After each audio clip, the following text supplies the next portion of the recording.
So here's a 2-day-old story from Bounding into Comics, and it's about the voice actors from Last of Us Part 2 who play Abby and Dina, so Laura Bailey and Shannon Woodward. And they're complaining that the poor reviews of the game from the user critic review, or the user score, are a result of bots.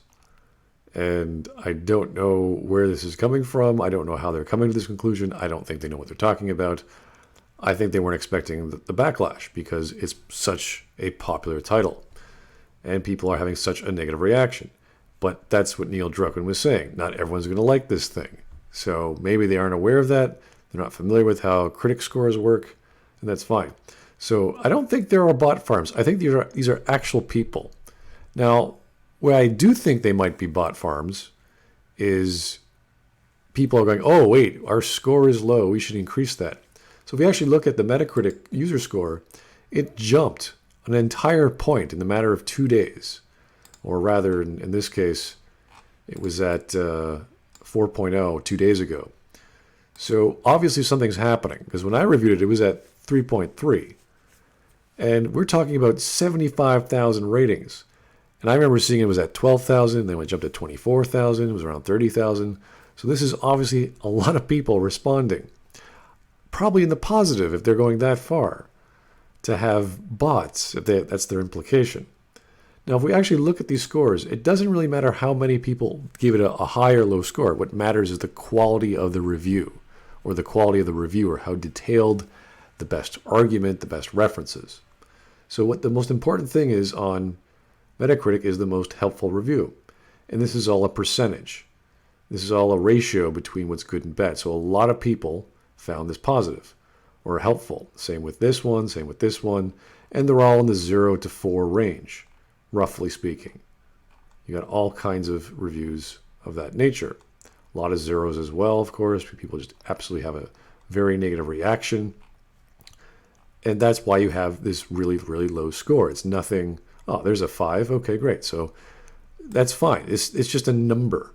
It's the explanation of why things are bad. But as you read these reviews, you'll see the same thing. Really great gameplay, really great graphics, really great sound. Everything looks good. It's the story that ruins it. So we can always sort by date, and we can see what's happening now. Oh, look, we have 3, 3, 5, 10, 1, 0, 10, 0, 10, 7, 0, 0, 0, 7, 1, 10. So it's mixed. And look at all these, like in different languages. We got people giving it 10s, in Russian. So we're getting the same level or detail. Another Russian, if you want to make an argument for Russian bots, here are some Russian reviews. So, yeah, I don't know. It's kind of funny. What matters is the quality. Same thing. Look at Amazon. Here's the top rated or the top reviews that are, again, most helpful.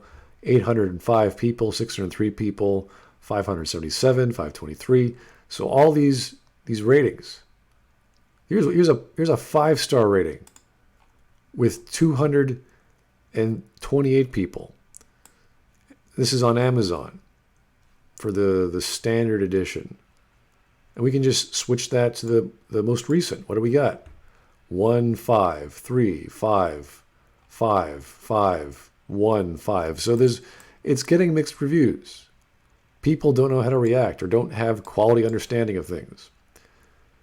So I don't think this is that difficult to grasp. I really don't think it's Russian bots. And if it is, the only examples I can get of is possibly in the positive. But how that works is immaterial. And this is one thing I did find on Amazon. There's a plushie, which is kind of cute, of Ellie. And I was trying to look for other plushies in The Last of Us 2. I could not find any. It's just Ellie. Why do you think there's no plushies of Abby? Why is that? Do you think because no one really likes her? Why does no one really like her?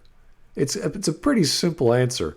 But, just think about how emotions work. When you see your parent or yourself or a brother figure or whatever you want to call Joel, who is to you, being murdered by someone, you probably don't like that person too much. Now, interestingly enough, there are characters who have murdered people in movies and TV and games that there are plushies over. For example, Kylo Ren. He murders his dad. He murders a whole bunch of people. People love the guy. Why is it that we can care for Kylo Ren, but not Abby, or not have a plush made out of Abby? Or have toys or fan art of Abby? Is it because she's not a likable character for whatever reason? She's just not as attractive as Abby? I don't mean visually. I mean in any level. Why is that? Just ask basic questions. Why things work out the way they do to your audience. And you'll understand why the scores are the way they are, why people are reacting the way they do. Anyway, thanks for listening, guys. Hopefully you're not a Russian bot scoring scores or gaming the system on Metacritic. But thanks for listening. Have yourself a great day.